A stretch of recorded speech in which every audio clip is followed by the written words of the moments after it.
करते हैं, खबर प्रयागराज से है जहां पर बोर्ड परीक्षा से जुड़ी है बड़ी खबर। आपको बता दें 24 फरवरी को होने वाली परीक्षा टाल दी गई है। महाकुंभ को देखते हुए परीक्षा टाली गई है। ये परीक्षा अब 9 मार्च को होगी, यानी कि बोर्ड की जो परीक्षा 24 फरवरी को होनी थी उस परीक्षा को टाल दिया गया है। 2 दिन बाद ये परीक्षा होनी थी लेकिन उसे टाला गया है और अब जो नई तारीख सामने आई है ये परीक्षा, इस परीक्षा के लिए, इस एग्जाम के लिए वो 9 मार्च सामने आई है। तो छात्रों के पास अभी भी समय है और ऐसे में वे अपनी तैयारी कर सकते हैं ताकि उनका एग्जाम, उनकी परीक्षा और बेहतर तरीके से जाए। महाकुंभ की जब हम बात करते हैं तो देखिए महाकुंभ का समापन करीब है। ऐसे में अब विपक्ष को एक नया मुद्दा मिल गया है। गंगा जल को लेकर सियासी संग्राम छिड़ा हुआ है। एक तरफ विपक्ष गंगा जल को अशुद्ध कहकर सनातन का अपमान कर रहा है तो दूसरी तरफ बीजेपी विपक्ष पर लगातार हमला बोल रही है।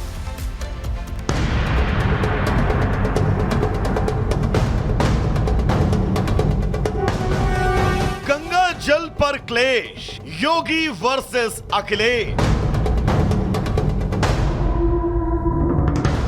गंगा जल पर संग्राम, सियासी घमासान। गंगा सफाई पर छिड़ी सियासी लड़ाई।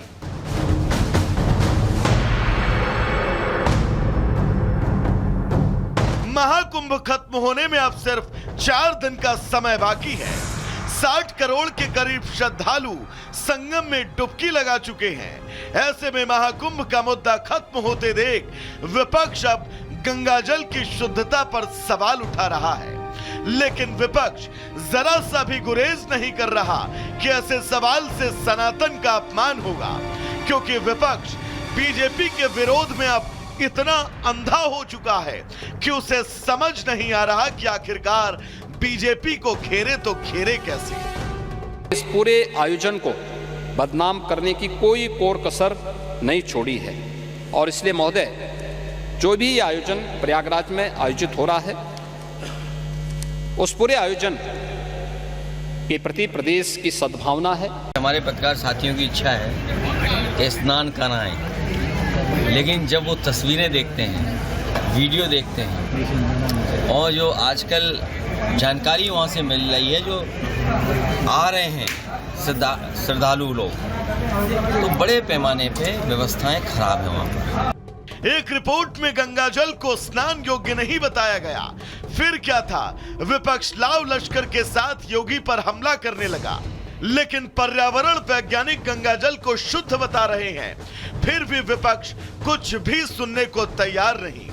वैसे भी अखिलेश संगम में स्नान कर चुके हैं। ऐसा था तो फिर अखिलेश यादव ने डुबकी क्यों लगाई?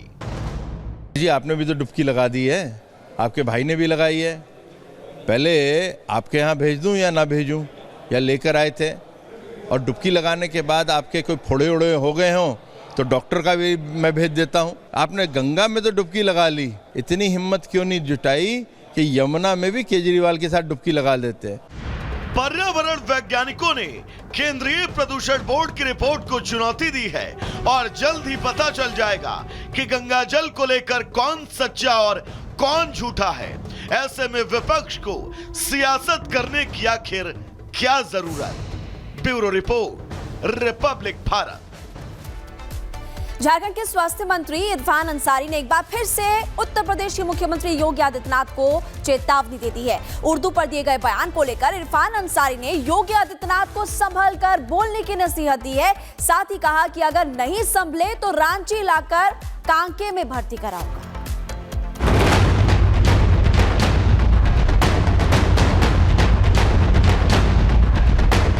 अपने दायरा मत क्रॉस करो जोगी, संभाल कर बोलो। इरफान अंसारी के बिगड़े बोल। अपने दायरा मत क्रॉस करो जोगी, संभाल कर बोलो। योगी को दी चेतावनी। ये है झारखंड के स्वास्थ्य मंत्री और बयानवीर डॉक्टर इरफान अंसारी, जो अपने काम से कम अपने बयानों के लिए ज्यादा मशहूर हैं। इनके बयानों से लगता है कि यूपी के सीएम योगी आदित्यनाथ से इनका 36 का आंकड़ा है, तभी तो गाहे बगाहे सीएम योगी को ये कोसते रहते हैं। लेकिन इस बार तो इन्होंने हद पार कर दी उर्दू को लेकर योगी के बयान पर पलटवार करते हुए अंसारी ने जुबान पर लगाम लगाने की धमकी के साथ रांची लाकर कांके में भर्ती करवाने की चेतावनी दे डाली। अपने दायरा मत क्रॉस करो जोगी, संभाल कर बोलो, तौल कर बोलो और अनाप शनाप मत बोलो, बता दे रहे हैं। याद रखना झारखंड में ही कांके है। जी जी बिल्कुल। ज्यादा बोलोगे, घबराओगे तो कांके में हम भर देंगे। क्या बात, पागल खाना है कांके, याद रखना। इरफान अंसारी यही नहीं रुके, उन्होंने उर्दू को लेकर सीएम योगी को कहा कि उर्दू पर टिप्पणी की तो छोड़ेंगे नहीं। इस दौरान इरफान अंसारी ने कहा कि आप मुझे गाली दो, बर्दाश्त कर लूंगा, लेकिन उर्दू पर कुछ बोला तो इसको बर्दाश्त नहीं करूंगा। कोई ऐसा देश नहीं है जहां उर्दू नहीं है, याद रखिएगा। आप मुझे गाली दे दो, मैं बर्दाश्त कर लूंगा, लेकिन उर्दू जवान को अगर कुछ बोलोगे इसको हम बर्दाश्त नहीं करेंगे, इसको बर्दाश्त नहीं कर सकते हैं। जिंदाबाद जिंदाबाद। इरफान अंसारी एक सभा को संबोधित कर रहे थे, उस दौरान उन्होंने ये बयान दिया, लेकिन उनकी ये आदत पुरानी है। इससे पहले भी कई बार वो बड़बोलेपन में कई लोगों पर अनर्गल टिप्पणी करते हुए नजर आ चुके हैं। Bureau report, Republic Bharat.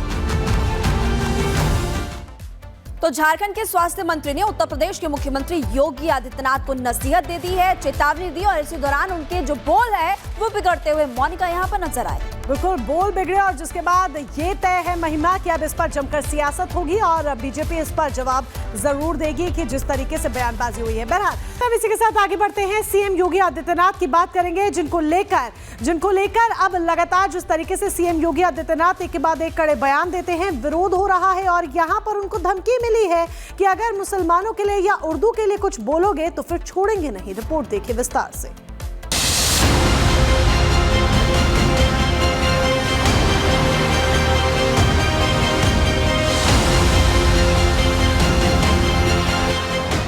Lakhimpur Kheri में छोटी काशी के नाम से मशहूर शिवनगरी गोला में भव्य कॉरिडोर के निर्माण का काम शुरू हो चुका है।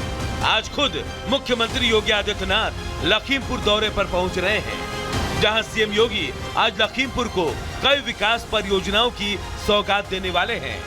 सीएम योगी आज लखीमपुर में गोकर्णनाथ शिव मंदिर कॉरिडोर का शिलान्यास करेंगे। इसे अयोध्या और काशी के तर्ज पर विकसित किया जाएगा।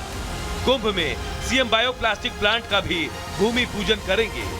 373 विकास परियोजनाओं का लोकार्पण और शिलान्यास करेंगे, जिन पर करीब 1622 करोड़ की लागत का अनुमान है। छोटी काशी कहे जाने वाले इस शिवधाम में कॉरिडोर के उद्घाटन के बाद सीएम योगी प्रयागराज दौरे पर रवाना होंगे। दोपहर करीब 1 बजे मुख्यमंत्री प्रयागराज पहुंचेंगे, जहां सबसे पहले लेटे हनुमान मंदिर और अक्षय वट का वो दर्शन करेंगे और फिर संगम घाट का जायजा लेने के बाद सीएम योगी अरैल पहुंचेंगे, जहां उनके द्वारा बीजेपी अध्यक्ष और केंद्रीय मंत्री जेपी नड्डा का स्वागत किया जाएगा और फिर जेपी नड्डा की रवानगी के बाद मुख्यमंत्री भी प्रयागराज से लखनऊ के लिए रवाना हो जाएंगे। Bureau report, Republic Bharat. और इस रिपोर्ट के जरिए आपने देखा कि आज उत्तर प्रदेश के मुख्यमंत्री योगी आदित्यनाथ लखीमपुर खीरी को कई बड़ी सौगात देने वाले हैं।